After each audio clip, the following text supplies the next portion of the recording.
The message arrived 6 months after my daughter's wedding. Maya's voice trembled through the phone. "Mrs. Cross, you're not ready for this." By morning, I would discover that my gentle son-in-law wasn't who he claimed to be, and that my name was already written in his folder of victims. Before I go any further, let me say thank you. If you're here listening, it means someone cares enough to hear an old woman's warning. Some truths sit so heavy on your chest you can barely breathe, and sharing them feels like finally setting down weight you were never meant to carry alone. Tell me where you're listening from. And if these lessons speak to you, go ahead and subscribe. Your support helps remind me that speaking up, even when it's terrifying, is always worth it. You know, when you reach a certain age, peace becomes a prayer you whisper every morning. A warm mug between your palms, sunlight filtering through kitchen curtains, the quiet assurance that the worst storms have already passed. My name is Evelyn Cross, 68 years old, retired school counselor. Hands that once steadied troubled teenagers now mostly tend rose bushes and turn pages in books I've read 3 times before. I live in Cedar Brook, where neighbors still know your name, where the bakery remembers you take your coffee black, and where the church bells ring every Sunday whether anyone's listening or not. After my husband Thomas died from a heart attack 7 years ago, it's been just me and the rhythms we built together. I learned to sleep on his side of the bed so the empty space wouldn't mock me. I kept his flannel shirt hanging in the closet because some mornings I need to touch something that still smells like safety. And every single day, I press my fingertips to the picture frame on my dresser, his crooked smile frozen in time, and whisper, "Help me take care of her today." Old habits keep a widow's heart from shattering completely. My daughter Hannah has always been my entire world. After Thomas passed, she became my reason to keep breathing, keep laughing, keep believing life holds more than grief. She grew into the kind of woman her father would have bragged about to every stranger at the grocery store. Strong, compassionate, fiercely loyal. The kind who still calls her mother 3 times a week just to talk about nothing and everything. So when she told me she'd met someone, Daniel Hale, a paramedic with calm eyes and a voice soft as summer rain, I felt that complicated mixture every mother knows. Joy that she'd found love. Terror that someone might hurt her. But Daniel seemed different.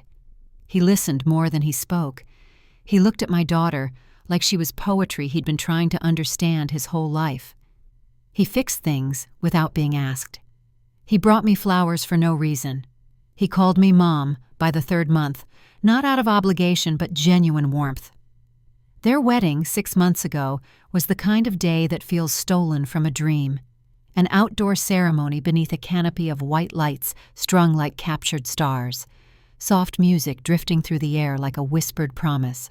I wore the navy dress Hannah insisted made me look elegantly dangerous, and I cried the moment she appeared at the end of the aisle. Daniel wept during their vows, quietly, the way men who feel everything do, and I remember thinking, this is it. This is the happily ever after we've been waiting for. Beside my daughter stood Maya Brooks, maid of honor, the girl who'd slept on our couch during thunderstorms because she believed our house was safer than her own.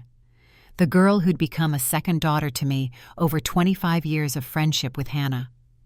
Watching them all together that day, Hannah glowing, Daniel crying, Maya beaming, I believed with my whole heart that my daughter had stepped into a gentle, safe life. I held on to that peace like a lifeline. I watered my roses with new purpose. I stopped touching Thomas's picture quite so desperately. I started believing that maybe, just maybe, the universe was done breaking my heart. The months after the wedding fell into a beautiful, ordinary rhythm. Hannah visited every Sunday with pastries she claimed she didn't have time to bake, though I knew she woke early just to make them.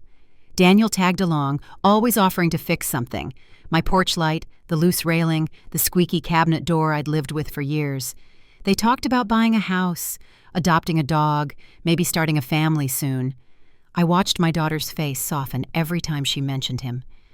I watched him reach for her hand without thinking, the way Thomas used to reach for mine. Love doesn't always roar. Sometimes it sighs, and their home sighed with contentment. I spent those months in a quiet kind of happiness I hadn't felt since before Thomas died. I tended the garden. I met my book club ladies at the cafe near the lake. I even started thinking about traveling again, maybe visiting Hannah and Daniel in their new house once they found one. Life felt manageable, hopeful even. One Tuesday evening, I sat on my porch watching the sky bleed pink and orange behind the rooftops, and I remember whispering to the wind, "Thomas, I think she's going to be okay. I think we raised her right." The roses nodded in agreement. The world felt soft, but peace, I've learned, is a fragile thing. It doesn't announce when it plans to leave. Sometimes it slips out the back door while you're making tea, and you don't realize it's gone until something cold settles in the room.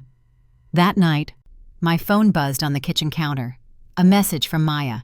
Just seeing her name made me smile, until I read the words.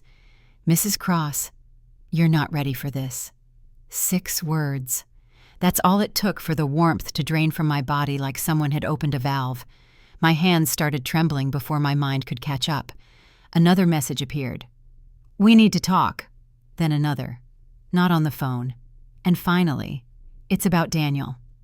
I stood frozen in my kitchen, staring at my phone like it had just delivered a death sentence. The clock ticked too loud. The refrigerator hummed too sharp. Everything in my safe, quiet home suddenly felt wrong. I spent the entire night sitting at my kitchen table with a cup of tea that went cold long before I ever touched it. I watched the darkness outside my window shift into gray dawn, my mind spinning through possibilities, each one worse than the last. I knew enough about life, about people, to recognize that silence can be the loudest warning. When Maya's next message came through at 6 a.m., "Can you meet me at the cafe by the lake today?" I didn't hesitate. "I'll be there at 2. I showered, dressed, moved through my morning routine like a woman underwater. Everything felt muted, distant.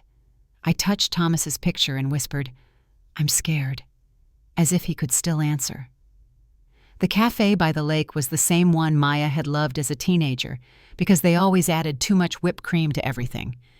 I arrived early, hands shaking slightly as I ordered coffee I wouldn't drink. When Maya walked in, I knew immediately that whatever she was about to tell me would change everything. She looked like someone who hadn't slept in days. Eyes swollen and red-rimmed, shoulders hunched as if carrying weight too heavy for her frame. Her fingers tapped the table nervously before she even sat down. "Mrs. Cross," she whispered, voice breaking on my name. "I didn't know when to tell you, or how, or if I even should." I reached across the table, covering her trembling hand with mine. My counselor instincts kicked in, even as my heart hammered against my ribs.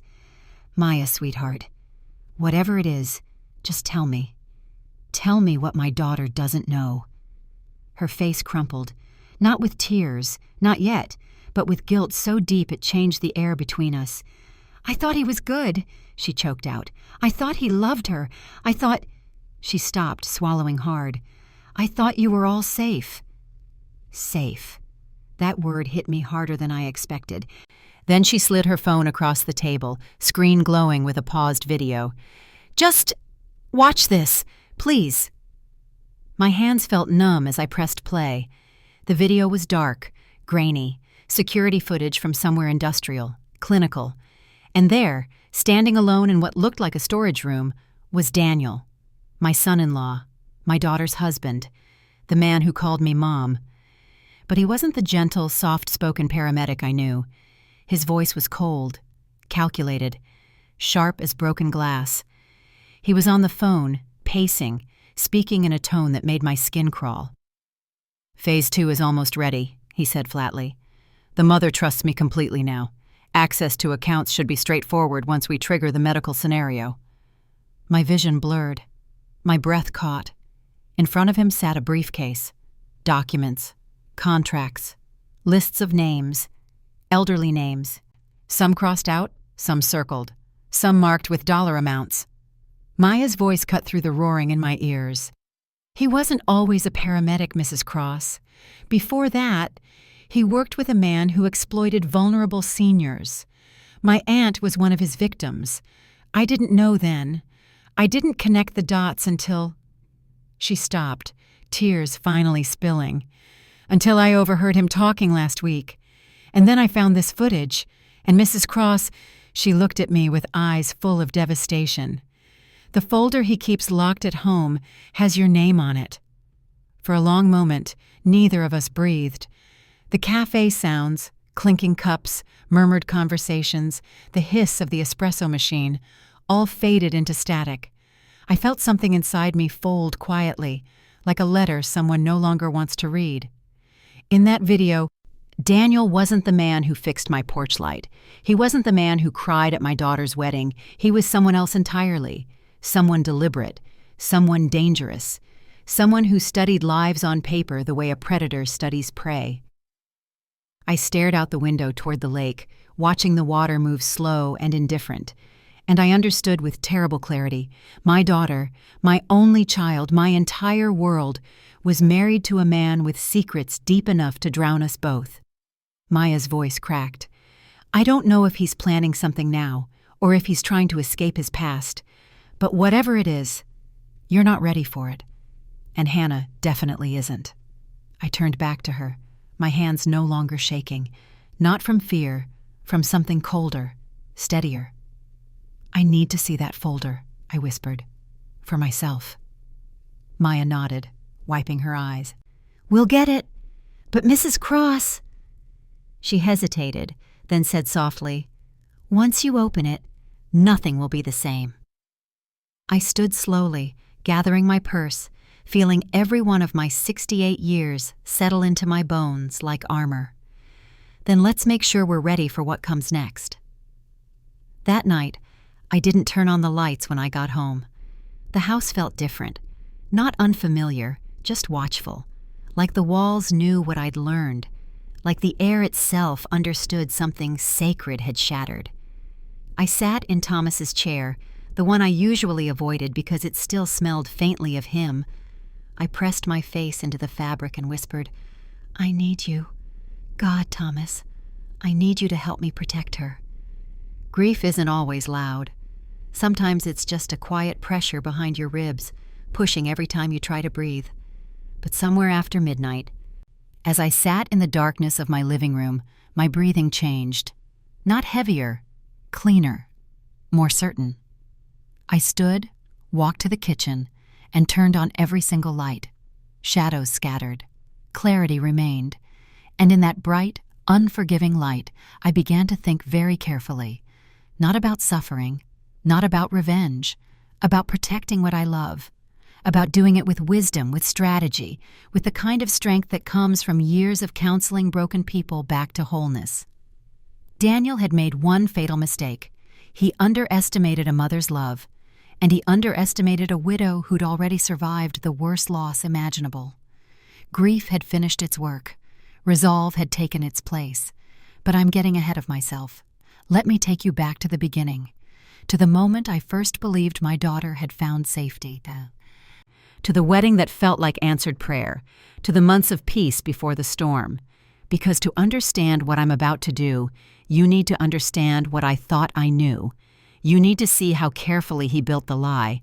Actually, no, I need to tell you about the cafe first, about Maya's face when I arrived, because that's where everything truly broke open.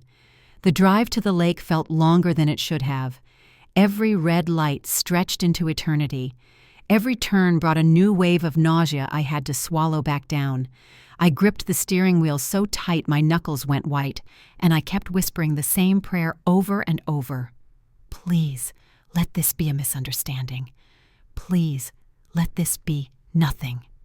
But the moment I saw Maya through the cafe window, I knew it wasn't nothing. She sat hunched in the corner booth. The one we used to claim when she was 16 and sneaking away from a house that never felt safe. Her hands wrapped around a coffee cup she wasn't drinking, her leg bouncing beneath the table in that anxious rhythm I recognized from years of counseling traumatized kids. When our eyes met through the glass, something in her face crumbled, and I had to stop walking for just a moment to steady myself. Inside, the cafe smelled like cinnamon and espresso, warm and comforting in a way that felt obscene given what was about to happen. I slid into the booth across from her, and up close, the damage was even clearer. Dark circles under her eyes, chapped lips from nervous biting, hair pulled back in a messy ponytail that spoke of someone who'd stopped caring about appearances days ago. "Maya," I said softly, reaching for her hand. "Sweetheart, what's happened?" She flinched at my touch but didn't pull away. When she finally looked up, her eyes were glassy with unshed tears and something worse, guilt that sat so heavy it bent her shoulders forward. "Mrs. Cross, Her voice cracked. She tried again. "I didn't know how to... I've been going crazy trying to figure out when to tell you. If I should tell you." A tear escaped, sliding down her cheek. "But I can't keep this to myself anymore. I can't watch him." "Watch who?" I interrupted gently, though my heart already knew. "Daniel?" She nodded, and a small, broken sound escaped her throat. "It's about Daniel and Mrs. Cross." She squeezed my hand so hard it hurt. "I think you're in danger." The words landed like physical blows. The cafe sounds, the hiss of steam, the murmur of other conversations. The clink of spoons against ceramic all turned to white noise. I couldn't speak, couldn't breathe, just stared at this girl I'd loved like a second daughter and tried to make sense of what she'd just said. "I don't understand," I finally whispered. "Daniel would never..." "I thought so too." Maya's voice turned desperate. "God, Mrs. Cross, I wanted to believe that. He seemed so perfect for Hannah. So kind, so... safe." She laughed bitterly, the sound sharp enough to cut. "But last week I stopped by their house to drop off some mail that got delivered to my place by mistake. Hannah was at work. I thought Daniel was too, but his car was there, and the front door was unlocked, so I walked in." She paused, wiping her face with shaking hands. I waited, every muscle in my body tensed. I heard him in the back room, on the phone. And Mrs. Cross, the tone... She shuddered. "It wasn't Daniel. It was someone else entirely. Cold, calculating. I froze in the hallway and just... listened." "What did he say?" My voice came out steadier than I felt. Maya pulled out her phone, her hands trembling so badly she almost dropped it twice. "I recorded part of it. I don't even know why. Instinct, maybe. Or fear." She slid the phone across the table. "You need to watch this, but I'm warning you. It's going to hurt." I picked up the phone like it might explode. The screen showed a paused video, dark and grainy, security footage of some kind, though I couldn't tell where it had come from. My finger hovered over the play button. "Where did you get this?" I asked. After I heard him that day, I couldn't stop thinking about it, so I did some digging. "Found out about a storage unit he rents across town, one Hannah doesn't know about." Maya's voice dropped to barely a whisper. "I have a friend in property management. She owed me a favor. This is from the security camera outside his unit, from 3 nights ago." I pressed play.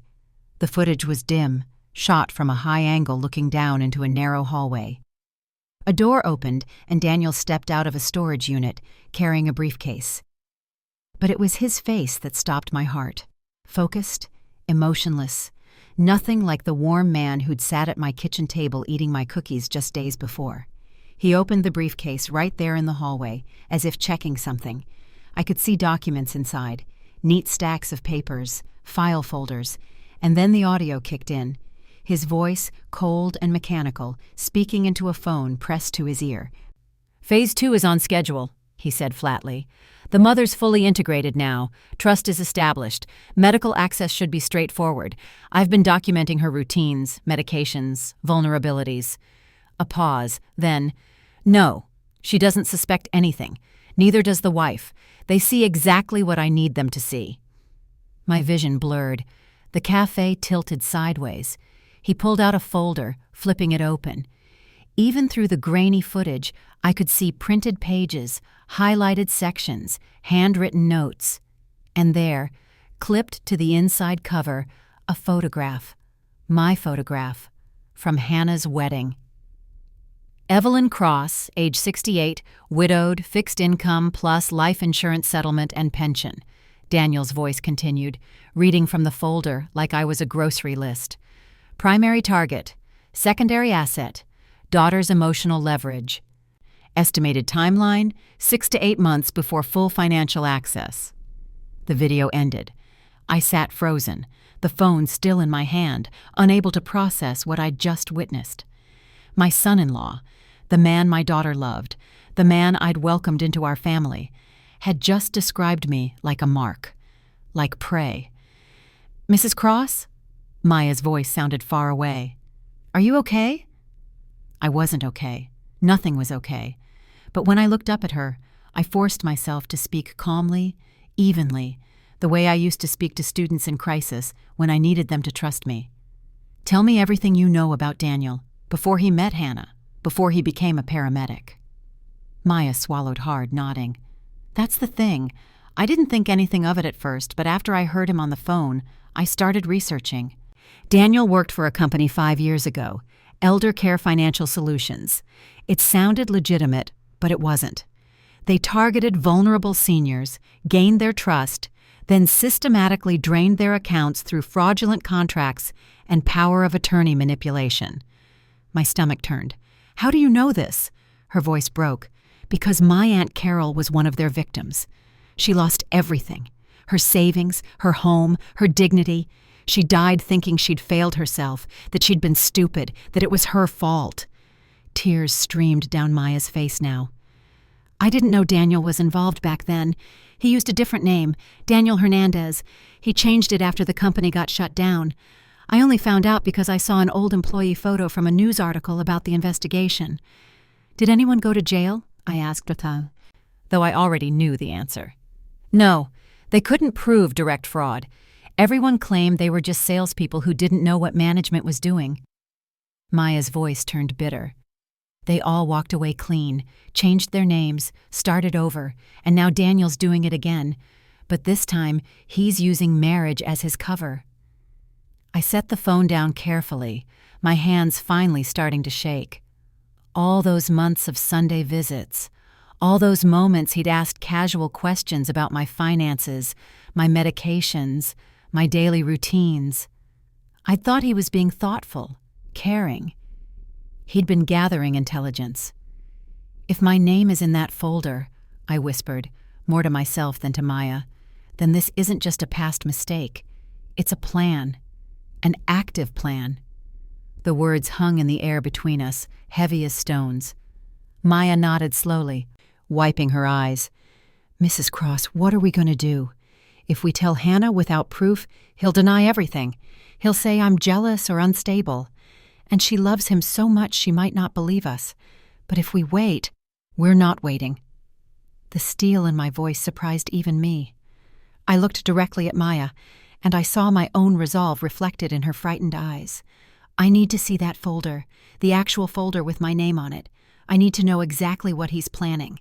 And then—" I paused, my mind already racing ahead, years of counseling manipulative people teaching me how they think, how they operate. "And then we're going to protect my daughter from the biggest mistake of her life." Maya's eyes widened. "You mean break into his storage unit?" "I mean we do whatever it takes."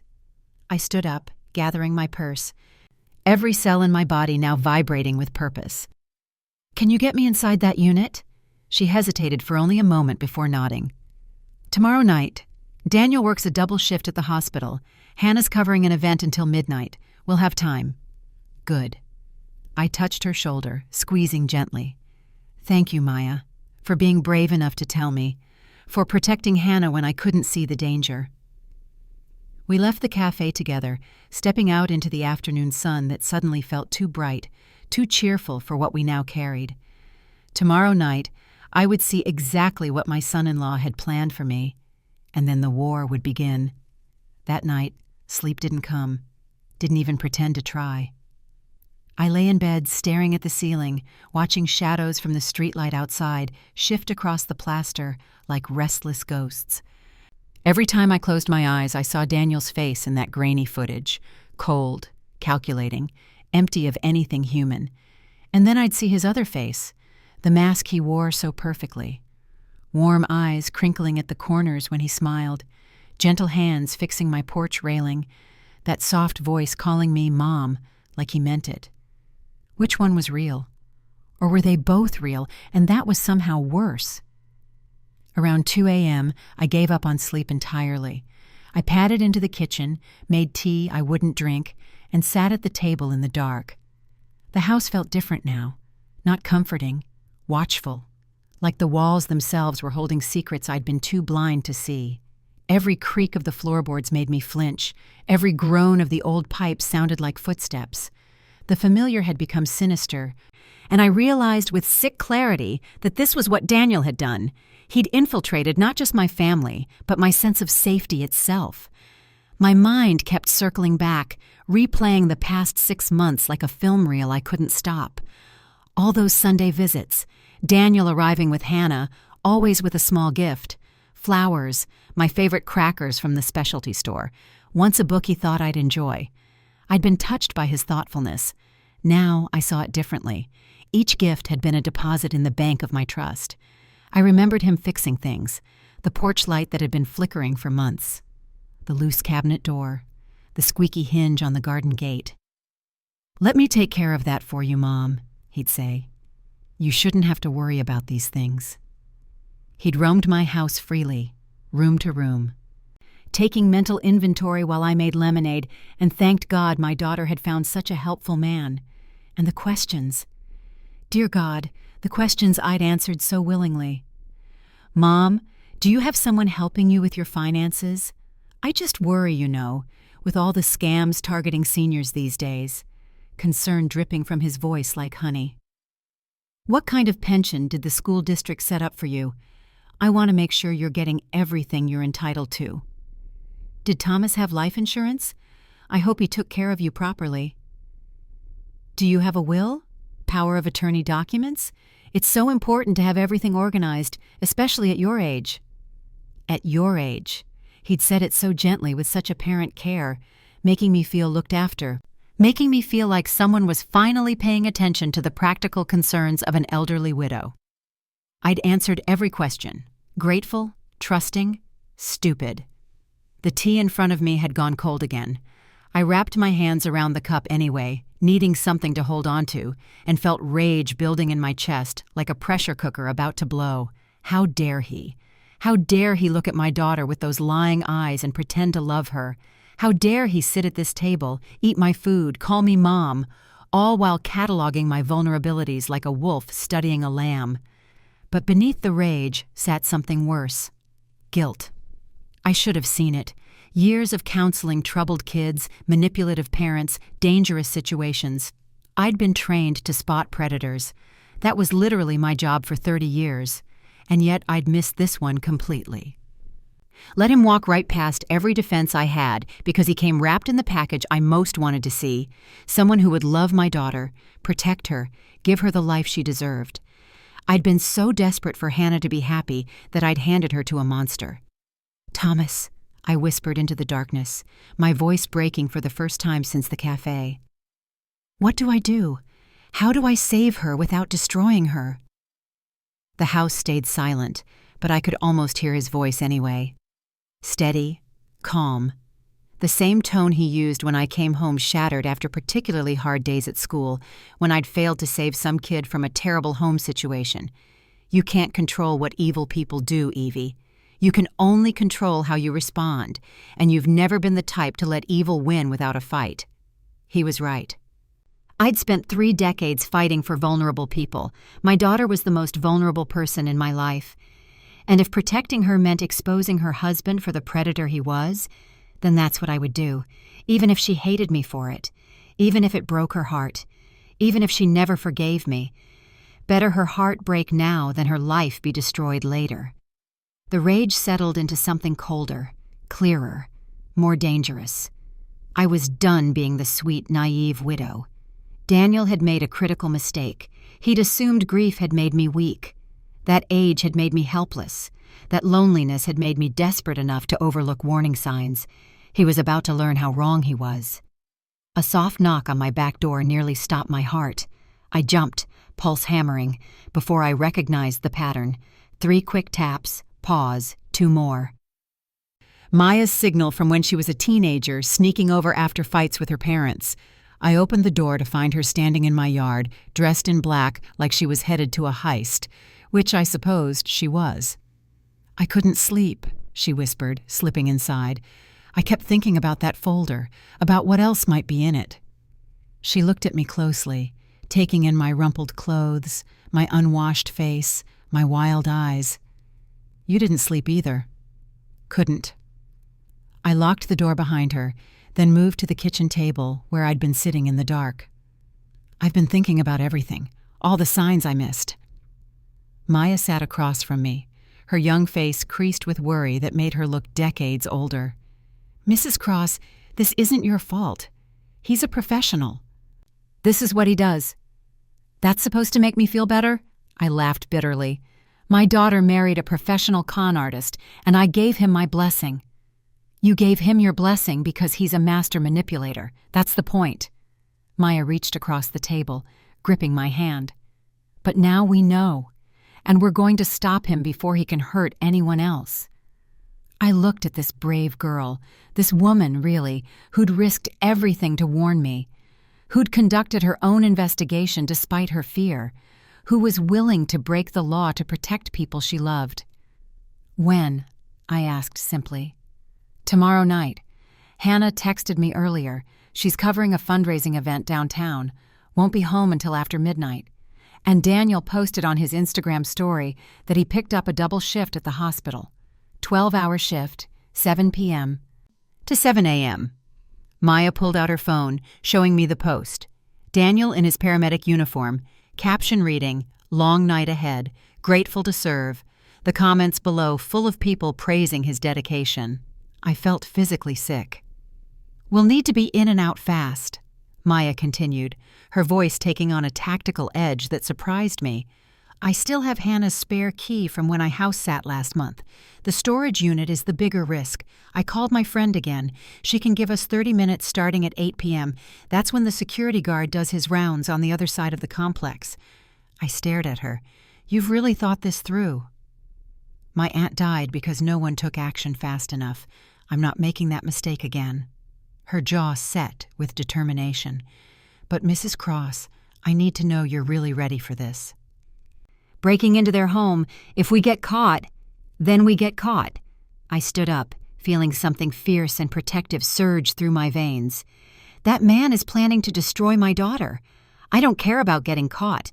I care about getting proof." Maya looked at me then, really looked at me, and I saw surprise register in her eyes, like she'd expected the sweet, gentle Mrs. Cross she'd always known, and instead found someone harder, someone capable of things she hadn't imagined. "Okay," she said slowly, standing too. "Tomorrow night, 8 p.m., we get the folder, document everything, and get out." "Tomorrow night," I confirmed.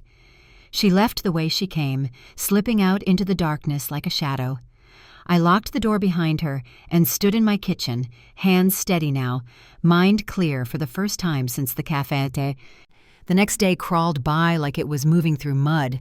I tried to act normal, watered the roses, made lunch I couldn't eat, called Hannah and forced cheerfulness into my voice when she asked how I was doing. "Just fine, sweetheart. Keeping busy. I love you." "Love you too, Mom. See you Sunday?" "Sunday," I promised, praying that by Sunday she'd still be speaking to me. When darkness finally came, I dressed carefully. Black pants, dark sweater, sneakers instead of my usual loafers. I looked at myself in the mirror and barely recognized the woman staring back. Jaw tight, eyes hard, purpose written across every line of her face. This was who I had to become. For Hannah. Maya picked me up at 7:45 p.m., and we drove to the Hale house in heavy silence. The neighborhood was quiet, most people inside having dinner or watching television. Normal evening routines for normal people who didn't know that monsters could wear wedding rings and smiles. Hannah's car was gone. At the fundraiser. Daniel's truck was nowhere in sight. At the hospital, or so he claimed. The house sat dark and still, looking almost peaceful in the twilight. Maya parked a block away. We walked casually, two women out for an evening stroll, until we reached the front door. My heart hammered so hard I thought it might crack a rib. "Ready?" Maya whispered, key in hand. I nodded. No words, just determination. The key turned smoothly. The door opened without a sound, and we stepped inside my daughter's home. Beautiful, carefully decorated, full of wedding photos and throw pillows and all the trappings of young love, knowing that somewhere in this pretty facade was evidence of evils. Maya led the way to the back bedroom that Daniel used as a home office. My hands were trembling now, but not from fear, from anticipation. She pointed to a locked drawer in his desk. That's where I saw him put the folder. I knelt down, pulled a bobby pin from my hair, a trick Thomas taught me years ago when I kept locking myself out of filing cabinets at school, and worked the simple lock until it clicked open. Inside the drawer were several folders: tax documents, insurance papers, medical records, and there, third from the top, a manila folder with my name written across the tab in Daniel's neat handwriting. Evelyn Cross, primary target. My hands shook as I lifted it out, feeling the weight of my own destruction in my palms. "Mrs. Cross," Maya breathed beside me. "Open it. We need to see everything." I opened the folder, and my world shattered all over again. The folder felt heavier than it should have. Just paper and ink, but it might as well have been made of lead for how much effort it took to hold it steady in my trembling hands. I set it on Daniel's desk and opened it slowly, the way you might open a door when you know something terrible is waiting on the other side. The first page made my vision blur. It was a power of attorney form, official letterhead from a legal firm I'd never heard of. And there at the bottom was my signature, Evelyn Marie Cross, in handwriting that looked almost exactly like mine, but wasn't. The loops were too perfect, the slant too calculated. That's forgery," Maya whispered beside me, her voice barely audible. I flipped to the next page, a spreadsheet, rows and columns filled with numbers, dates, account types. My pension amount listed with clinical precision. Thomas's life insurance settlement. I'd never told Daniel the exact figure, but there it was, accurate to the dollar. My savings account balance, the estimated value of my house, even my Social Security number, every financial detail of my life, cataloged like inventory. My hands shook harder. Maya placed her hand over mine, steadying me enough to turn to the next page. Daniel's handwriting, notes scrawled in blue ink, some circled, some underlined. Month 1-2. Establish trust, show up reliably, fix things, be helpful, call her mom. Month 3-4, subtle financial questions, express concern about scams, position as protector. Month 5-6, deepen dependency, offer to help with bills, taxes, suggest POA. Just in case. Month 7, trigger event. That last phrase was underlined 3 times. "Trigger event?" Maya read aloud, her voice shaking. "What does that mean?" I flipped the page and found my answer, a detailed plan, typed and formatted like a business proposal. The header read, Phase 2, Elder Trust Reallocation, Evelyn Cross. My stomach lurched as I read, Subject, Evelyn Cross, 68, widowed, no other children. Single point of familial leverage, daughter Hannah.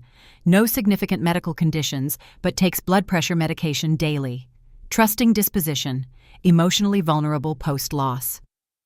Method, medical intervention scenario. As paramedic, I have legal authority to act during health emergencies. Proposed approach, controlled medication interaction during home visit. Symptoms will mimic stroke or cardiac event. Emergency transport. During crisis, obtain verbal consent for emergency POA from subject while disoriented. Daughter, wife, will support decision due to emotional distress. Legal documentation finalized while subject recovers.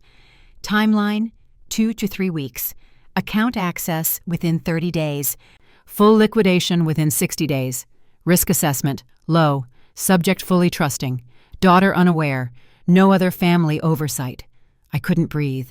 The words swam on the page. He was planning to poison me, stage a medical emergency, use my confusion and fear to steal everything while my own daughter watched, believing he was saving my life. "Oh my God," Maya choked out. "Mrs. Cross, he's going to—" "I know." My voice came out flat, dead. Shock had moved past emotion into something colder. I forced myself to keep reading. The next page was a list, names printed in neat rows, each with a date beside it. Margaret Foster, 72, March 2019. Complete Robert Chen, 70, August 2019. Complete Carol Brooks, 68, January 2020. Complete.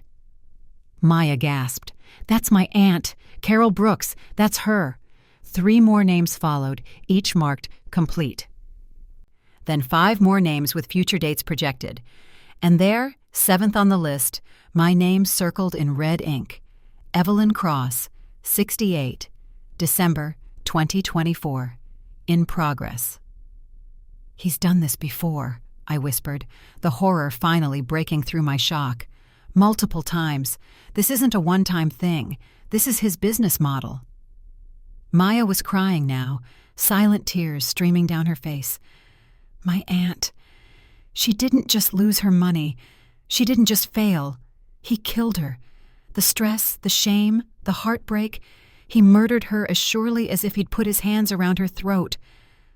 I wanted to comfort her, wanted to break down myself, but something in me had gone completely still and cold. The counselor in me, the part that had stayed calm during countless crises, had taken over. "We need to photograph everything," I said quietly. "Every page, every note. We need—" A sound from the front of the house froze us both. A door opening. Footsteps. Maya's eyes went wide with terror. "He's not supposed to be home," she mouthed silently. We moved fast, instinct overriding panic. I shoved the folder back into the drawer, didn't bother trying to lock it. Maya grabbed my arm and pulled me out of the office, down the hall toward the guest bedroom. We heard Daniel's voice, talking on the phone, moving through the kitchen, the guest room closet. Maya yanked the door open, and we squeezed inside, pulling it shut behind us, just as his footsteps came down the hallway. In the darkness, pressed between winter coats and storage boxes, I felt Maya's hand find mine. Her palm was slick with sweat. Or maybe that was mine. We barely breathed. Daniel's voice grew louder. He was in the office, right across the hall. "Yeah, I'm home early. Shift got covered," he was saying, his tone casual, normal. The voice I knew. "Just needed to grab some documents. Listen, about the timeline." A pause. I heard the desk drawer open, the one we'd just closed. My heart stopped. "No, everything's on schedule. The mother's completely sold." His voice changed, colder. The other Daniel. "It won't be long. She trusts me completely. Asked me last week to help her organize her tax documents. Can you believe that? Practically handed me her entire financial life." He laughed. The sound made my skin crawl. "Once this one's done, we move to the next. I've already got eyes on 2 more through the hospital. Daughters both work full-time, minimal oversight." Another pause. "Yeah, I learned from the last one. No emotional attachment this time. It's just business." Just business. My daughter's marriage, my life, other people's mothers and fathers. Just business. "I need to grab the files and head back. I'll call you tomorrow." He ended the call. More sounds, papers shuffling, the drawer closing, then his footsteps moving back down the hall. The front door opened and closed. An engine started. Headlights swept across the guest room window. Then silence. We waited. 5 minutes. 10. Neither of us spoke. Finally, Maya whispered, "Is he gone?" "I think so." My voice sounded strange to my own ears, distant. We emerged from the closet slowly, listening for any sound. The house was empty again, dark, but somehow more sinister now, like the walls themselves were contaminated. I walked back to the office on shaking legs. Maya followed. "We should go," she urged. We should take the folder and go straight to the police. This is enough. This is more than enough. But I shook my head. No, not yet. What? Mrs. Cross, we just heard him confess to what? Planning a crime he hasn't committed yet? I opened the drawer again, staring at my name circled in red. A good lawyer would tear that apart, say it was fantasy, fiction, notes for a novel. We need more. We need proof that he's actually acted on this. We need evidence that connects him to the previous victims. And I need to protect Hannah. I looked at Maya directly. If we go to the police now, they'll investigate, maybe even arrest him. But Hannah loves him. She'll stand by him, bail him out, believe his lies, and we'll have played our hand without enough proof to guarantee he goes away for good. Maya stared at me, recognition dawning in her eyes. You want him to actually try it. You want him to make a move on you so we can catch him in the act. No! I reached deeper into the drawer, feeling around in the back. I want to understand exactly how big this operation is, who else is involved, how many victims, because if there are more— My fingers touched another folder, thinner than mine. I pulled it out. The name on the tab stopped my heart. Hannah Cross Hale, secondary asset, life insurance. No, Maya breathed. No, he wouldn't. But I was already opening it, and what I saw inside made the room spin. A life insurance policy, $2 million. Hannah's name. Daniel listed as sole beneficiary. A timeline similar to mine, but with different phases, different methods, and at the bottom of the page, in Daniel's handwriting. Phase 3, asset liquidation, following spousal death, accidental cause. Timing, 18 to 24 months post-marriage. Method, TBD. Consider vehicle accident or home incident. Must appear natural, accidental.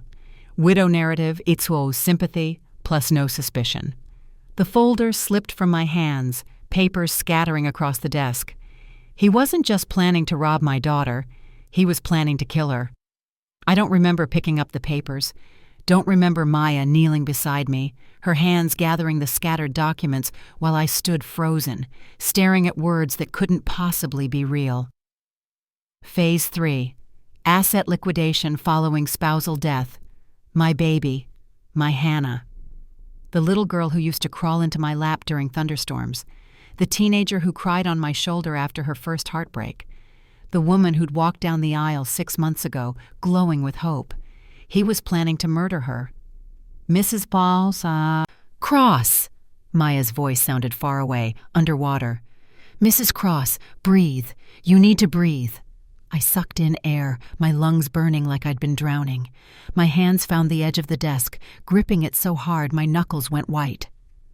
We have to tell her, Maya was saying, frantically organizing the papers.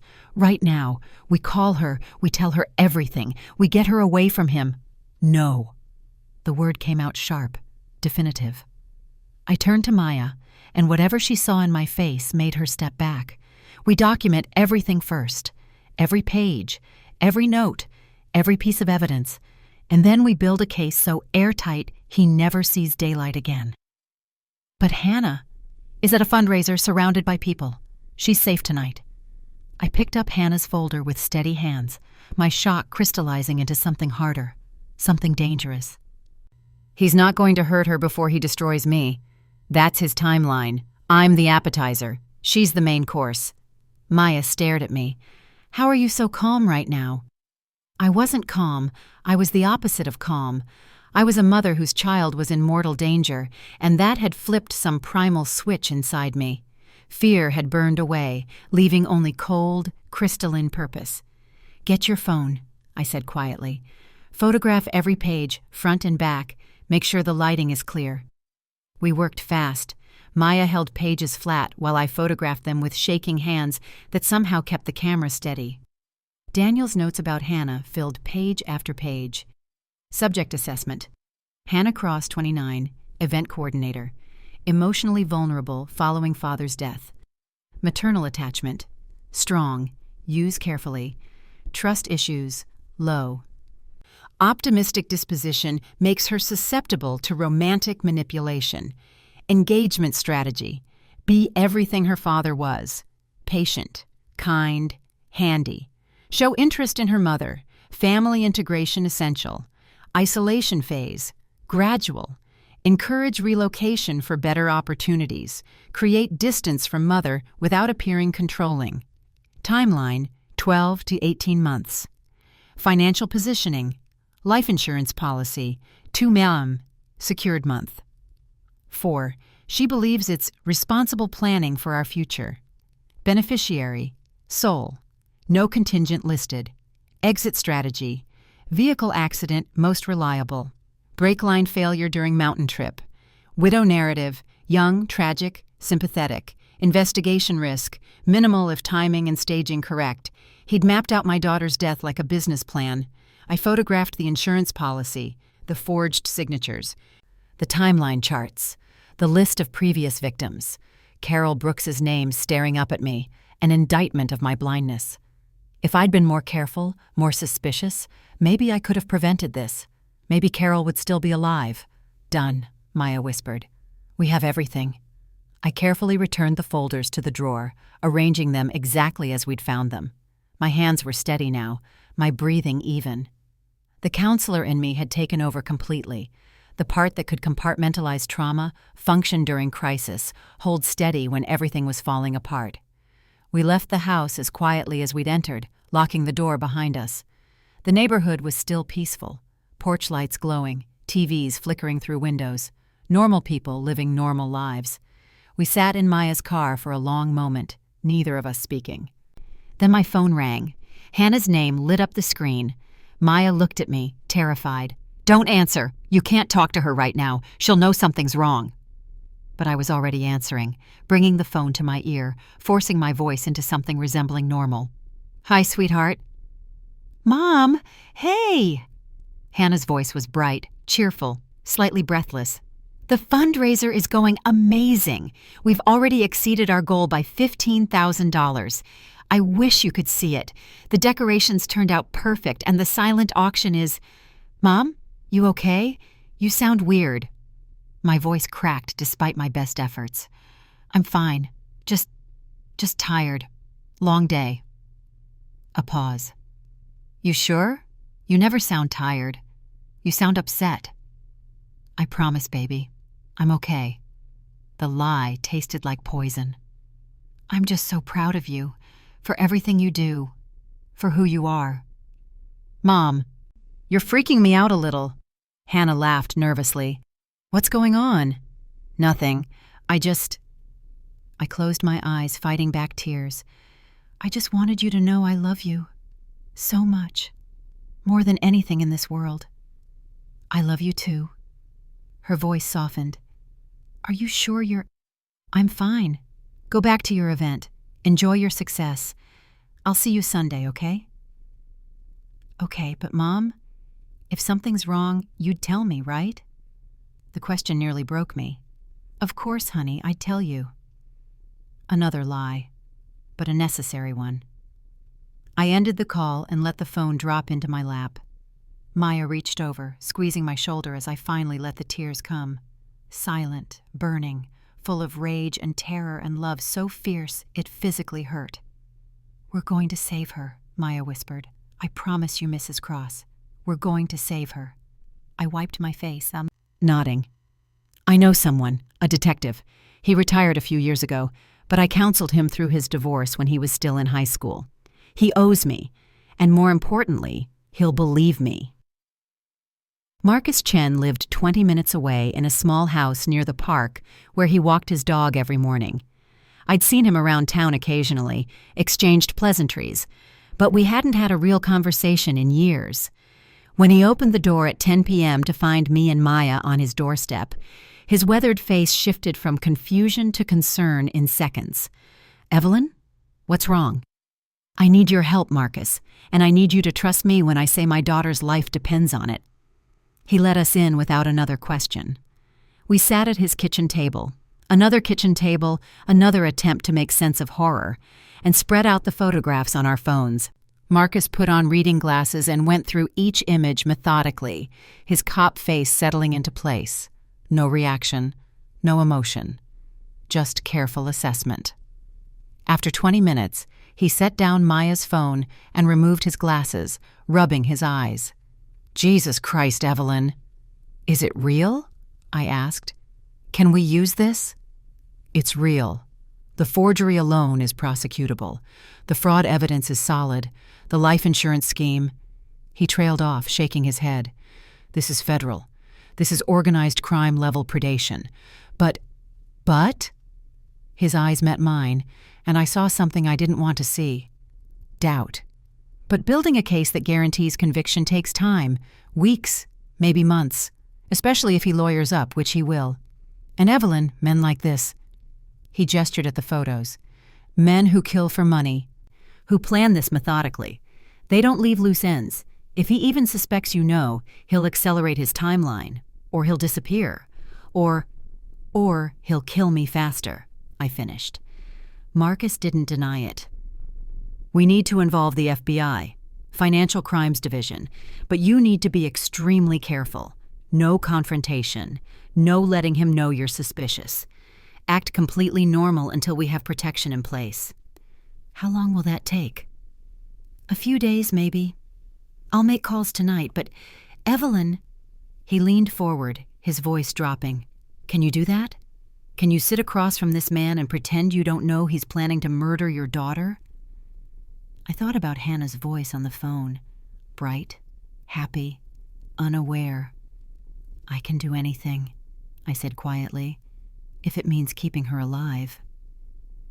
Maya drove me home close to midnight. The house was dark, cold, emptier than ever before. I locked every door, checked every window, and sat in my kitchen with all the lights on, waiting for dawn. My phone buzzed. A text message. Unknown number. But I knew who it was immediately. "Hi, Mom. Got your number from Hannah. Sorry for the late text. Need to talk. About your finances. Want to make sure you're protected. Tomorrow afternoon? Just us? Let me know. Daniel." My hands didn't shake as I stared at the message. Maya's words echoed in my mind. "He's not supposed to contact you directly. He always goes through Hannah." He knew.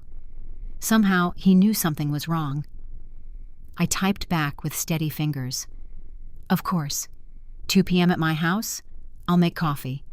His response came immediately. "Perfect. See you then, Mom." That heart emoji felt like a knife. I set down the phone and walked to the living room window, drawing back the curtain to look out at my quiet street. And there, parked 3 houses down, was Daniel's truck. He was sitting in the driver's seat, illuminated by the glow of his phone. As I watched, he looked up, directly at my window. Even from this distance, I could see his face. No smile, no warmth, just cold calculation. Our eyes met across the darkness. He knew, and now he was watching. I didn't sleep, couldn't sleep. Every time I closed my eyes, I saw Daniel's face in that truck window, watching me with those empty, calculating eyes. By dawn, I'd made coffee I didn't drink, showered in water that ran too cold, and dressed in clothes I chose carefully. A soft cardigan, comfortable pants, my reading glasses on a chain around my neck. I needed to look like the harmless, trusting widow he believed me to be, the elderly woman who didn't suspect a thing. At 1:45 p.m., I called Maya. "He's coming at 2. Stay on the line. Leave your phone on. I'll keep mine in my cardigan pocket. If anything happens—" "I'm calling Marcus and 911, Maya finished. "Mrs. Cross, are you sure about this? Let me come over. Let me be there with you." "No, he asked to see me alone. If you're here, he'll know something's wrong." I stared at my reflection in the hallway mirror, an old woman with fear in her eyes trying to look peaceful. I spent 30 years talking down violent teenagers, manipulative parents, dangerous situations. I can handle one paramedic with a God complex. That paramedic is planning to kill you. Then I better be convincing. I ended the call, but kept the line open, tucking my phone deep into my pocket. At exactly 2 p.m., Daniel's truck pulled into my driveway. I watched through the window as he stepped out, dressed casually in jeans and a button-down shirt. He reached into the passenger seat and pulled out a bouquet of white roses. My favorites, the ones Thomas used to bring me. Daniel had remembered. Of course he'd remembered. Details were his specialty. He walked up my path with that easy, confident stride, flowers in hand, smile already in place. I opened the door before he could knock. "Mom!" His smile widened, warm and genuine-looking. He held out the roses. "For you. Saw these and thought of you immediately." "Daniel, they're beautiful." I took them, letting my voice fill with gratitude.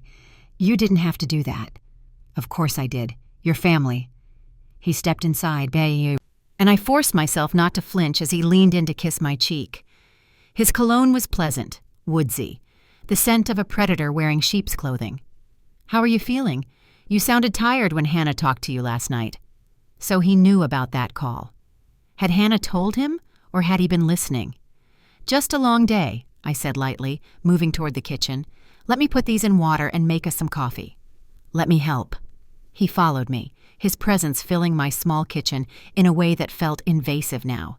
I'd welcomed him here dozens of times. Now every step he took felt like contamination. I filled a vase while he leaned against my counter, watching me with those calm, observant eyes. "You know, Mom, I've been thinking, you do so much for everyone else, but who's taking care of you?" Here it comes, I thought. The setup. "I take care of myself just fine," I said, arranging the roses. "I know you do. You're incredibly independent. But at your age—" He paused, letting that phrase hang. "At your age, things can happen unexpectedly. Health issues, financial complications. It keeps me up at night, worrying about you." I turned to face him, forcing a smile. "That's sweet, Daniel, but really I'm okay." "Are you, though?" He moved closer, his voice dropping into that concerned, caring tone. "When's the last time you had a full medical checkup? Have you reviewed your accounts recently, made sure everything's organized in case of emergency?" My heart hammered, but I kept my face neutral. "I see my doctor regularly, and my finances are simple, nothing to worry about." That's what people always think, until something happens. He reached out, placing his hand on my shoulder in what should have been a comforting gesture. Instead, it felt like a threat. "I've seen it in my work, Mom. Elderly patients who thought they were fine, but when crisis hit, there was no plan. No one with authority to make decisions, no protection." I met his eyes. "Protection from what?" Something flickered across his face. Too quick to read, but I saw it. "From people who take advantage. Scammers. Fraudsters. You'd be shocked how many predators target vulnerable seniors." The irony was so thick I almost laughed. "That does sound frightening." "It is. Which is why I want to help you get organized. Power of attorney documents, updated beneficiaries, maybe consolidating your accounts so they're easier to manage." His hand squeezed my shoulder slightly. "Just to give us all peace of mind, especially Hannah. She worries about you." "Does she?" I kept my voice light, curious. "She hasn't mentioned anything to me." "She doesn't want to stress you out, but she talks to me about it." His smile was so sincere, so perfectly calibrated. "She's afraid something might happen to you, and she won't be able to help because nothing's in place. Let me take that burden off both of you." This was it, the pitch, the trap he'd been building for 6 months, and now he was finally springing it. I turned back to the coffee maker, buying time to steady my hands. "That's thoughtful, Daniel. Let me think about it." The silence behind me stretched too long. When he spoke again, his voice had changed. Subtle, but I heard it. The warmth had cooled by exactly 1 degree. "Think about it? Mom, this is important. This is about protecting yourself. Protecting Hannah." A pause. "I'm just trying to help." I poured coffee with hands that wanted to shake but refused to. "I know you are, and I appreciate it. I like to think things through carefully, make my own decisions. Of course, you're very independent." The word came out slightly clipped. But sometimes independence can be stubborn, even dangerous. When people refuse help they actually need. I turned around, coffee cups in hand, and found him watching me with an expression that made my blood run cold. The mask hadn't quite dropped, but it had slipped. His smile was thinner, his eyes harder. "I'm not refusing help," I said carefully. "I'm just saying I need time." He took the coffee cup from me, his fingers brushing mine deliberately. "Time is something people your age don't always have as much of as they think." There it was. The threat, wrapped in concern. "Daniel? I worry about you, Mom. Living alone. No one really checking on you. Anything could happen. A fall. A medical emergency. Someone could break in." He took a sip of coffee, his eyes never leaving mine. "People your age need someone they can depend on, someone trustworthy, someone who knows how to manage unfortunate situations." The room felt smaller, his presence more oppressive. Every instinct I had screamed danger, but I forced myself to smile, to nod, to play the role. "You're right, I should be more careful." "Good." The warmth flooded back into his voice like someone had flipped a switch. "That's all I'm asking. Let me help you. Let me make sure you're protected. For Hannah's sake, if not your own." He finished his coffee quickly, setting the cup down with finality. "I should go. Shift starts in a few hours. But think about what I said, okay? And Mom?" He moved toward the door, then paused, turning back with that perfect smile. "If you ever feel unsafe, or if something doesn't seem right, you call me first, before anyone else. I'll always come. I'll always take care of you." The promise sounded like a warning. I walked him to the door, my legs somehow still working despite feeling like water. "Thank you for the flowers, and for caring. Always." He kissed my cheek again, lingering just a second too long. "I'll text you tomorrow. We'll set up a time to go through your documents. Make everything official." I nodded, unable to speak. He walked to his truck, and I watched through the window as he climbed in. He sat there for a moment, not starting the engine, just staring at my house. Then he pulled out his phone. My phone buzzed in my pocket. A text to Hannah. I could see the notification preview. "Just left your mom's. Really worried about her. Seems confused, forgetful. Maybe you should spend more time at home this week. Keep an eye on her." Ice flooded my veins. He was isolating Hannah, pulling her closer, setting up his next move. The truck finally started, pulling away slowly. Only when it disappeared around the corner did my legs give out. I slid down the wall, sitting hard on the floor, and the sob I'd been holding back for an hour finally escaped. Then another. Then I was crying so hard I couldn't breathe, my whole body shaking with terror and rage and the horrible, crushing weight of what I now knew. He suspected me. Maybe he didn't know everything, but he knew something was wrong. He'd come here to test me, to probe, to see if I'd crack. And now he was moving faster. My phone, Maya's voice, tinny and distant from my pocket. "Mrs. Cross? Mrs. Cross, are you okay? Talk to me." I pulled it out with trembling hands. "I'm here." "What happened? I heard everything. Oh, God, the way he talked to you." "He knows I know," I whispered. "Not everything, but enough. He's suspicious. And Maya, he just texted Hannah. He's telling her to come home to watch me, to keep her close, to control the situation." Maya's voice went sharp with fear. "Mrs. Cross, this changes everything. If he thinks you're a threat, then he'll eliminate the threat." I pulled myself up, using the wall for support, which means I don't have weeks. I might not even have days. What are we going to do? I looked at the white roses sitting in their vase on my counter.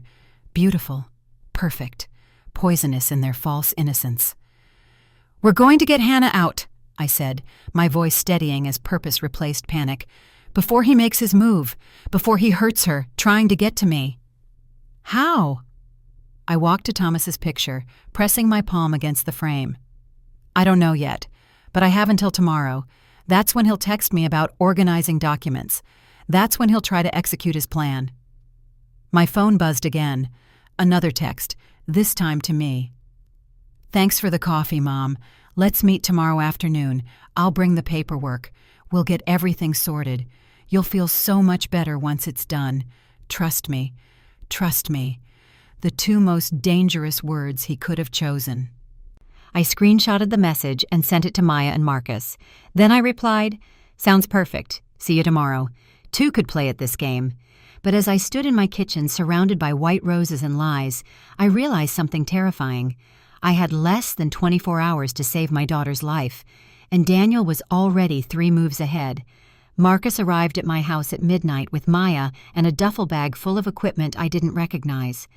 We sat in my darkened living room, curtains drawn, speaking in whispers like conspirators, which I supposed we were.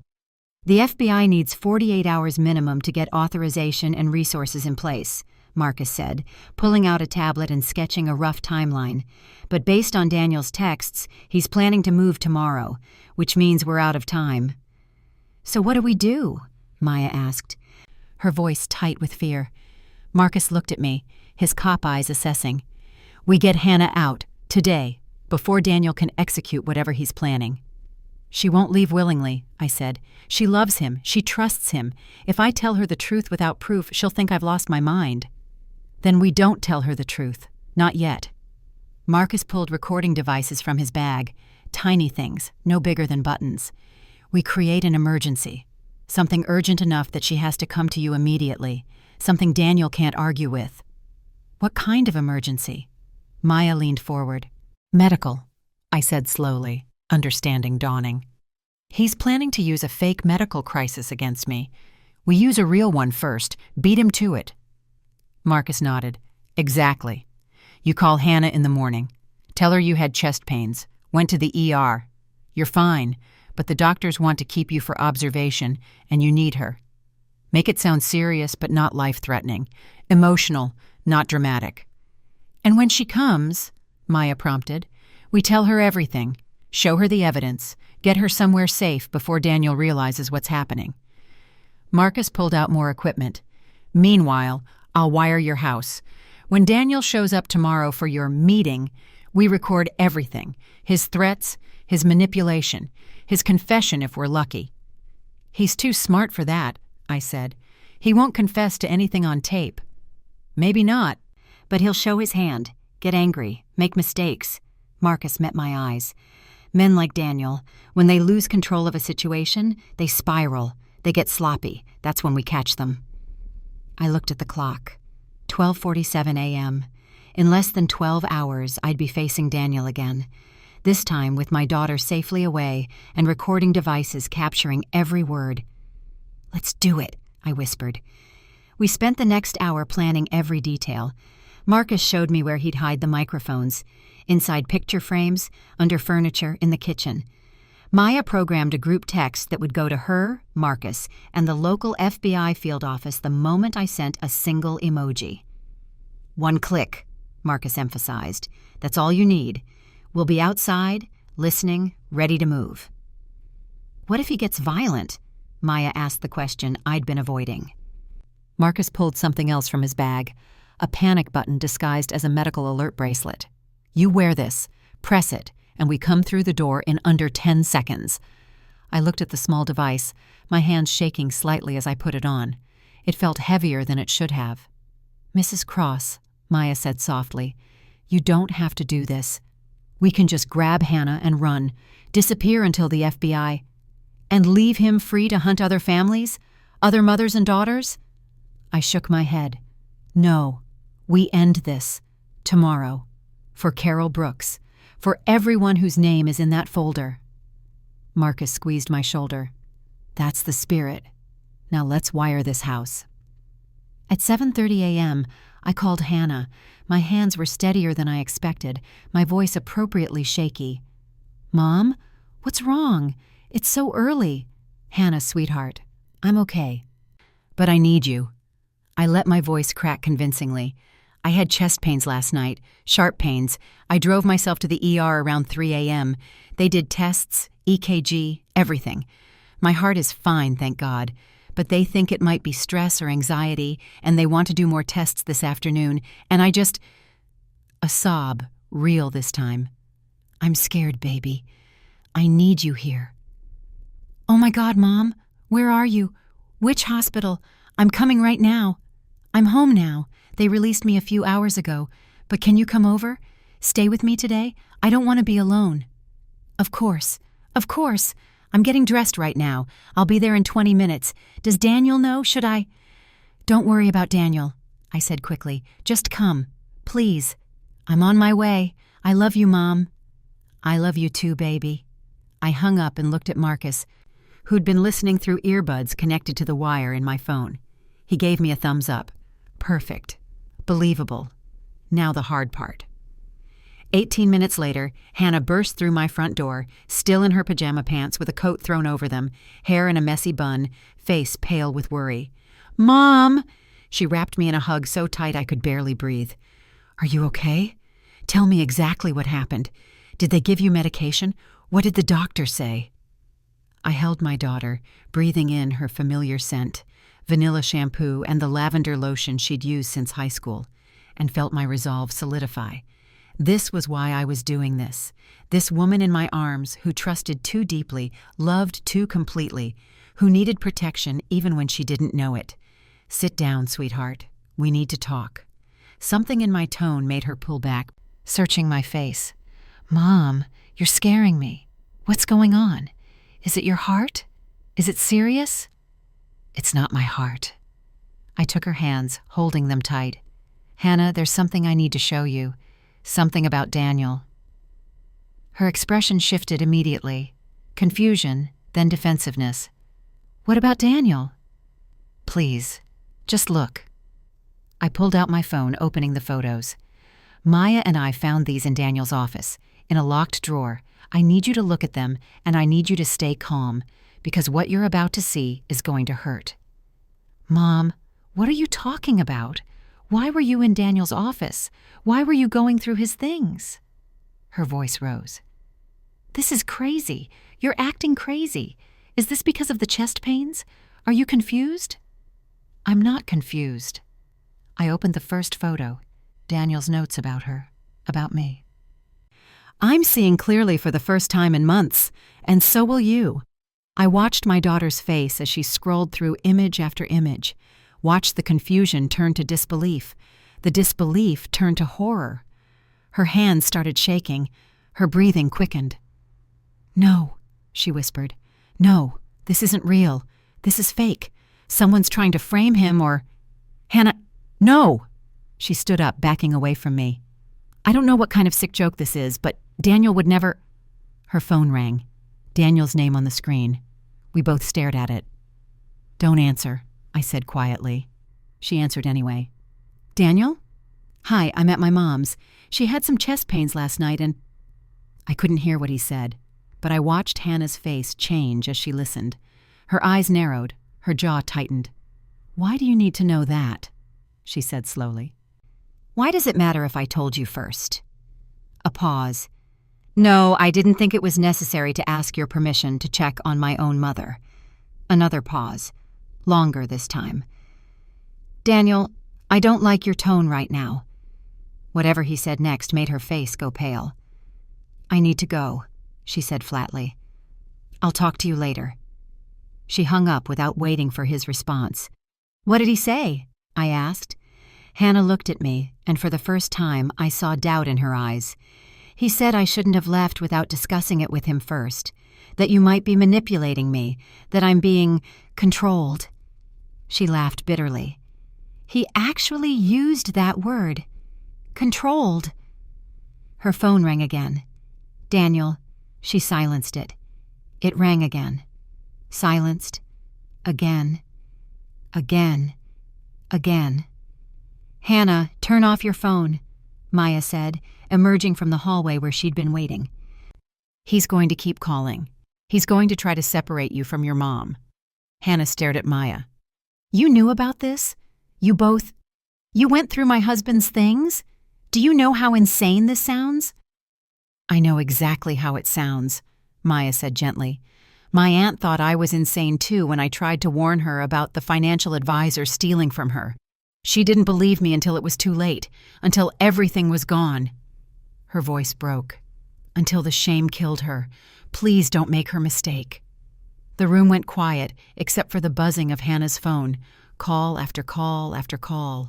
Then someone pounded on my front door. We all jumped. The pounding came again, harder, more aggressive. "Evelyn, open the door!" Daniel's voice, muffled but audible.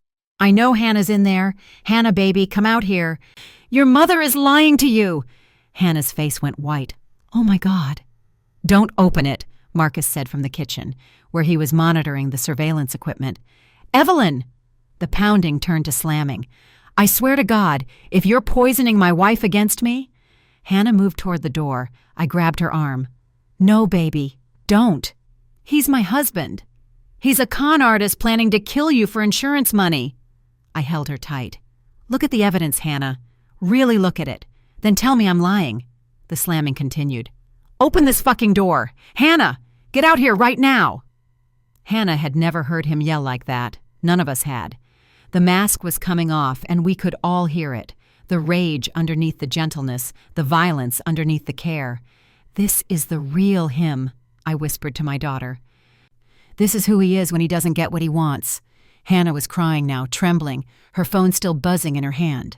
She looked at the door, then at me, then at the photos still displayed on my phone. "Phase 3, asset liquidation following spousal death," she read aloud, her voice breaking. "That's me. He's talking about me dying, about making money from my death." "Yes." "And you? He was going to poison me, stage a medical emergency, steal everything. Yes." One more slam against the door, so hard the frame shook. Then sudden silence. We waited, barely breathing. Then we heard it, an engine starting, tires squealing, Daniel driving away. Marcus appeared from the kitchen. "He's heading home. I'd bet my pension on it." "Why?" Hannah whispered. "Because he knows you know," I said. "And he's going to destroy evidence, the folders, the documents, everything." Marcus was already moving toward the door. "I've got surveillance on his house. If he destroys evidence, we'll have it on video. But Hannah—" He turned to my daughter. "You need to stay here. You need to stay safe. Can you do that?" Hannah nodded, still crying, still trembling. "Good girl." I pulled her close. "You're safe now. I've got you." My phone buzzed, a text from Marcus's partner watching Daniel's house. "Target just arrived, moving fast, entering through back door. He's inside."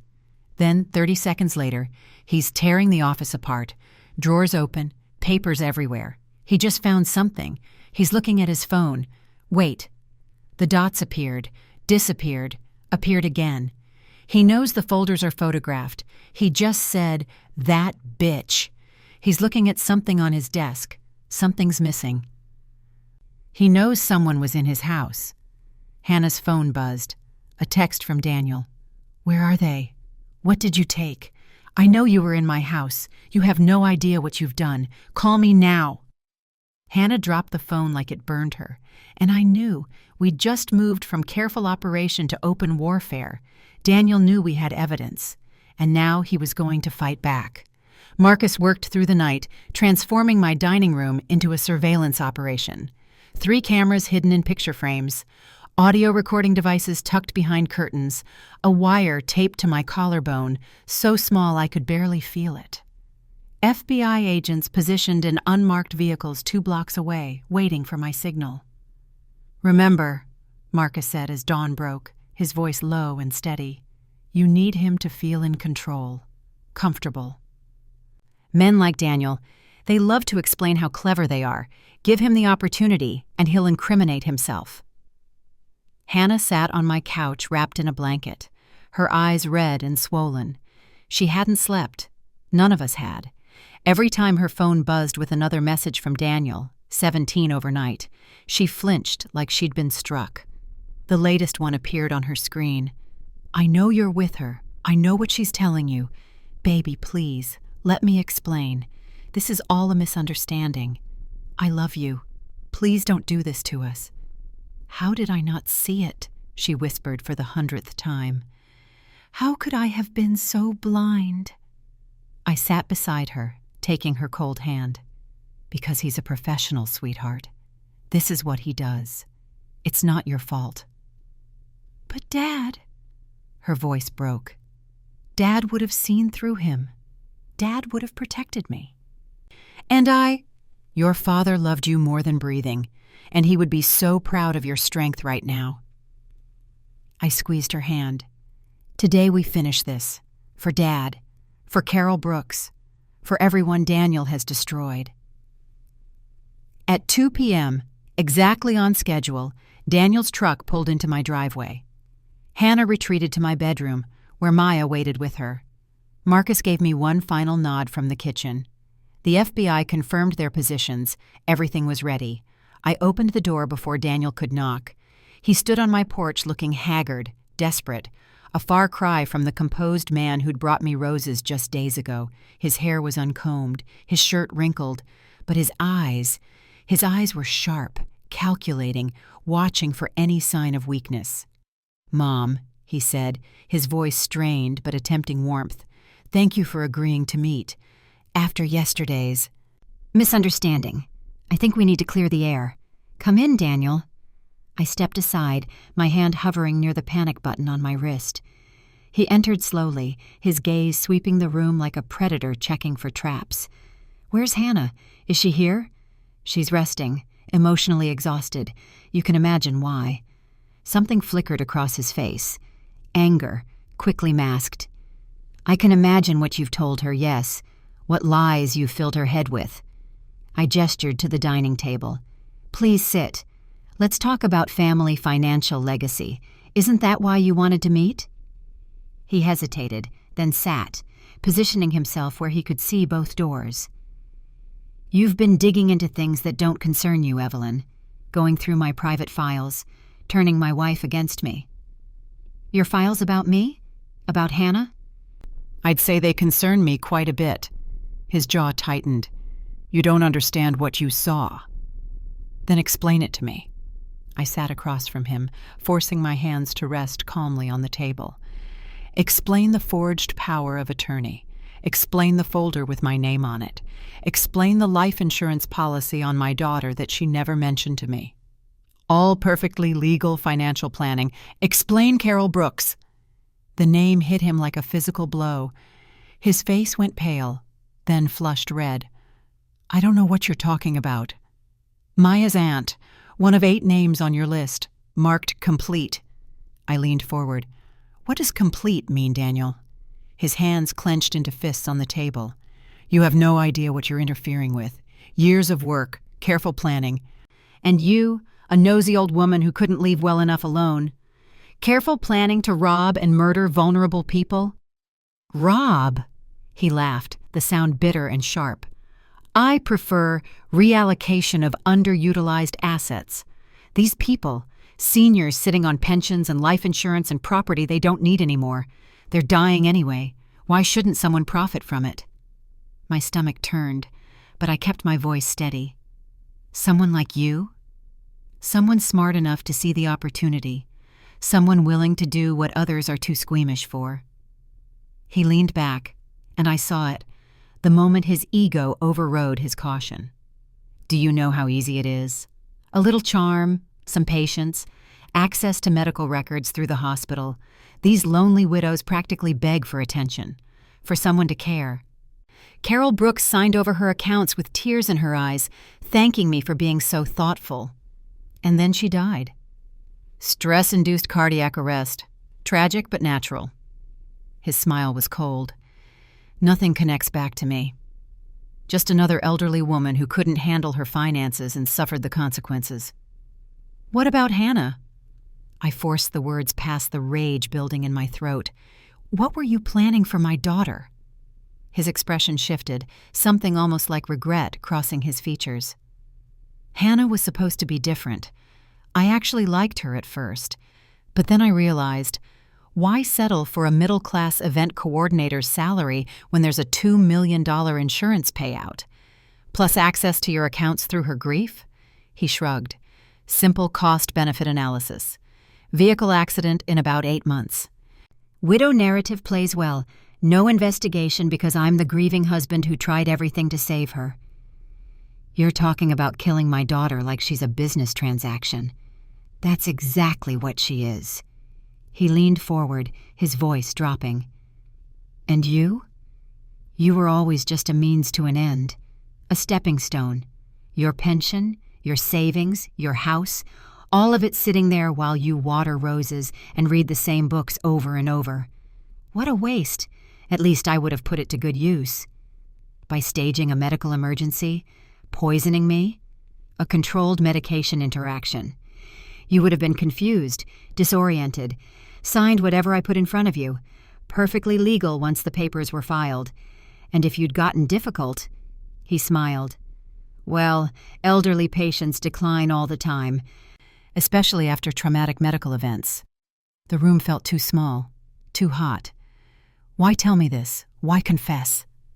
Because you've already destroyed everything. Rage crept into his voice. Those photos you took, Hannah has seen them. The FBI will be involved soon if they aren't already. My operation is blown, my network compromised, so why not? Why not let you know exactly how brilliantly you were played, how every Sunday dinner, every fixed porch light, every I love you mom was calculated manipulation? You fell for it completely. Both of you did.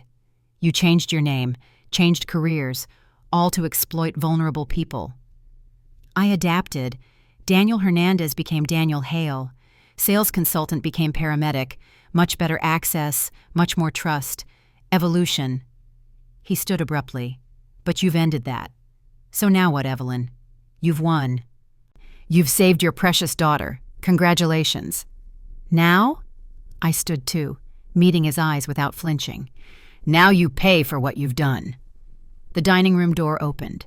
Marcus entered first, gun drawn, followed by 4 FBI agents in tactical gear.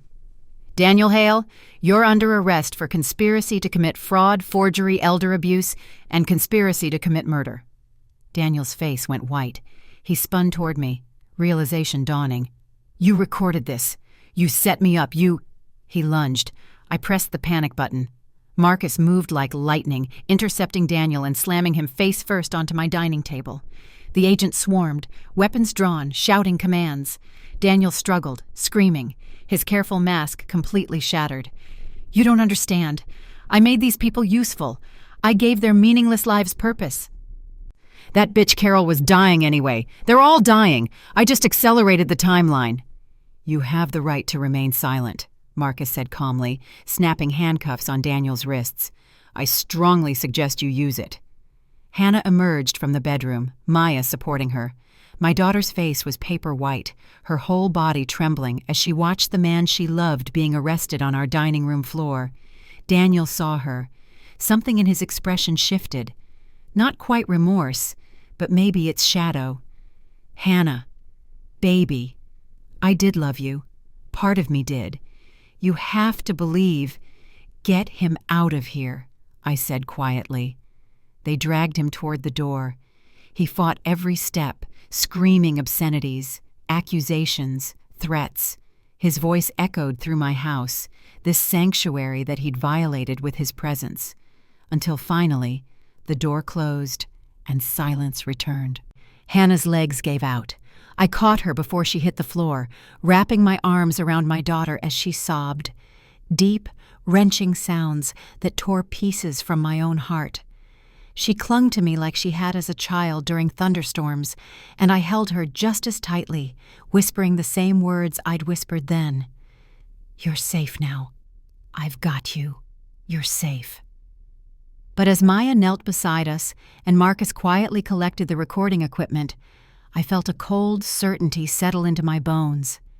The arrest was over. The hardest part, helping Hannah heal from this betrayal, was just beginning. 6 months later, I stand in my garden with dirt under my fingernails and sunlight warm on my shoulders. The roses are blooming again, deep crimson petals unfurling like they're remembering how to trust the world. I've been out here for an hour, just tending them, letting the simple rhythm of care settle my restless mind. The house behind me feels different now, lighter, somehow, like we've swept out more than just dust. We've cleared the weight of deception that hung in every corner. The dining room where Daniel confessed no longer makes my stomach clench. The porch where he brought those white roses has been repainted. Hannah chose the color, soft yellow, like morning light. A new beginning. She's inside right now, actually, making tea the way she used to before everything happened. Before she learned that love could wear a monster's face. I hear her humming. Faint, tentative, but there. It's the first time I've heard her hum in months. Progress. The trial ended 3 weeks ago. Daniel Hale, or Daniel Hernandez, his real name, received 45 years without parole. Federal charges. 8 counts of elder fraud, 3 counts of conspiracy to commit murder. The evidence was overwhelming.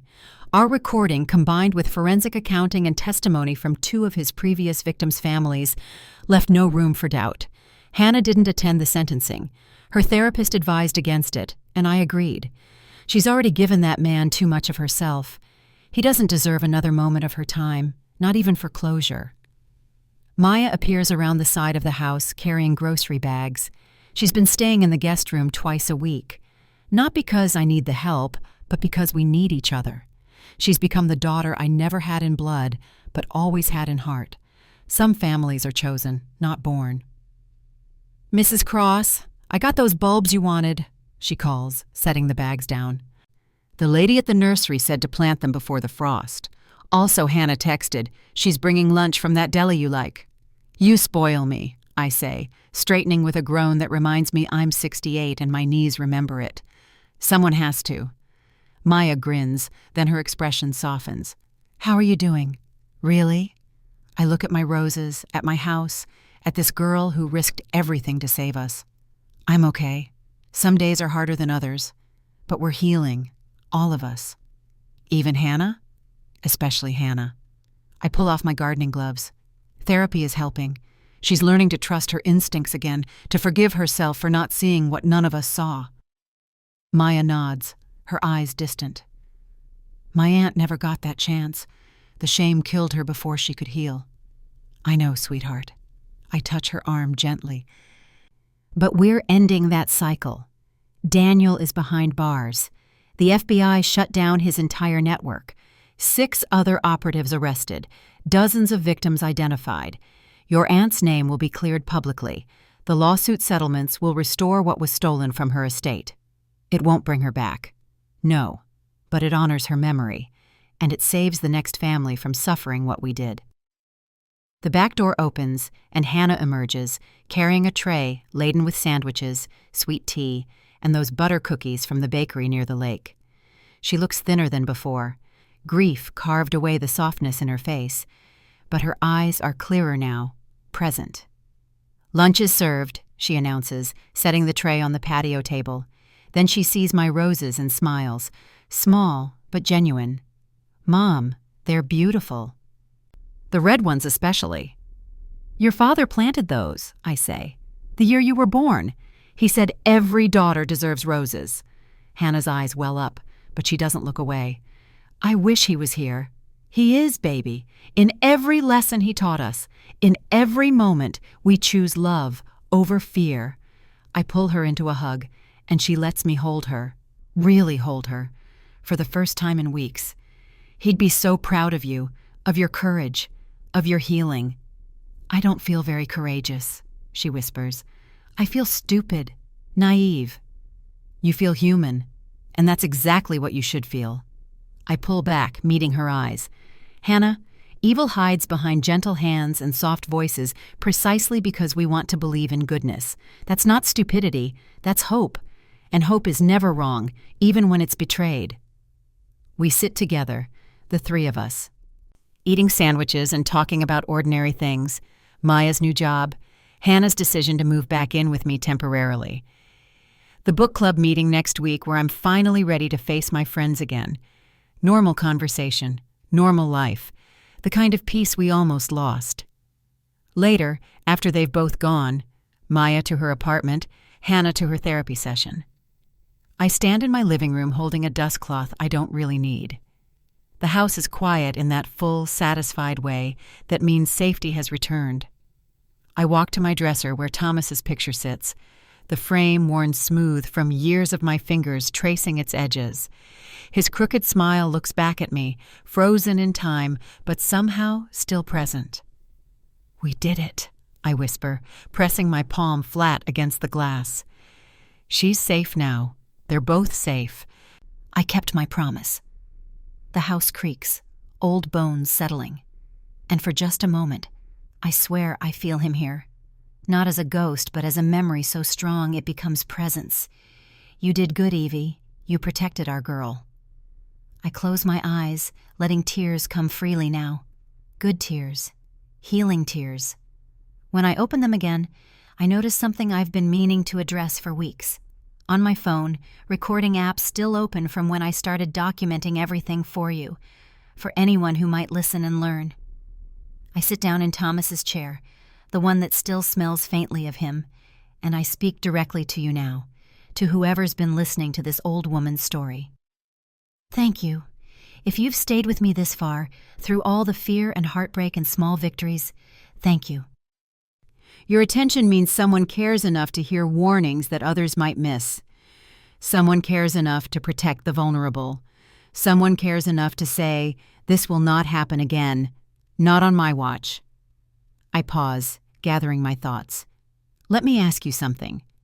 If someone had warned me about Daniel before the wedding, if a stranger had approached me with suspicions but no proof, would I have listened? Would I have believed them? Or would I have dismissed them as jealous, cynical, interfering? I look at Thomas's picture. I'd like to think I would have listened, but honestly, I was so desperate for Hannah to be happy that I might have ignored every red flag. That's the terrible truth about con artists like Daniel. They don't just exploit our trust, they exploit our love, our hope, our exhaustion from carrying grief alone. So here's what I want you to remember. Trust your instincts, but verify them. Love deeply, but wisely. And if someone you care about seems too perfect, too helpful, too interested in your vulnerabilities, pay attention. Real love doesn't catalog your weaknesses. Real love doesn't keep score. Real love doesn't study you like a mark. I stand, moving to the window where I can see my roses glowing in the afternoon sun. Evil often arrives with flowers, with kindness, with the exact words we're desperate to hear. But if you look closely, if you ask questions, demand transparency, trust your gut when something feels wrong, you'll see the cracks in the mask. Silence can be dangerous, but it can also be strength when you use it with wisdom. Sometimes, the most powerful thing you can do is wait. Watch and gather evidence before you act. Sometimes protecting the people you love means letting them hurt temporarily so they can survive permanently. My phone buzzes. A text from Hannah. Therapy went well today. I think I'm ready to start dating again eventually. Not now, but someday. Is that crazy? I type back. That's called healing, baby. That's called hope. And it's the bravest thing you could possibly do. 3 dots appear. Then, love you, Mom? See you Sunday? Sunday, our new tradition, the one Daniel tried to corrupt but couldn't destroy. So, I say, returning my attention to you, let me leave you with this. Would you have believed the warning? Or would you have waited for the truth like I did? Would you have trusted the gentle paramedic? Or would you have dug deeper? I hope you never have to find out. But if you do, if someone you love is being charmed by a predator wearing a wedding ring, remember my story. Remember Carol Brooks. Remember the 8 names marked complete in Daniel's folder. Remember that your instinct is not paranoia. Your caution is not cruelty. Your questions are not accusations. They're love, in its most protective form. I walk back to Thomas's picture one last time, touching the frame with both hands now. She's safe, I whisper again. She's healing. She's going to be okay. And this time, when I say it, I believe it with my whole heart.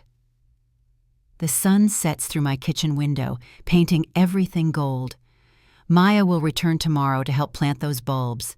Hannah will come Sunday with pastries and stories about her week. Life will continue, not perfect, not unchanged, but possible. And maybe that's enough. Maybe survival, healing and hope, hard won and fiercely protected, maybe that's everything. I turn off the recording app. The story is finished, but our lives, Hannah's, Maya's, mine, they're just beginning again.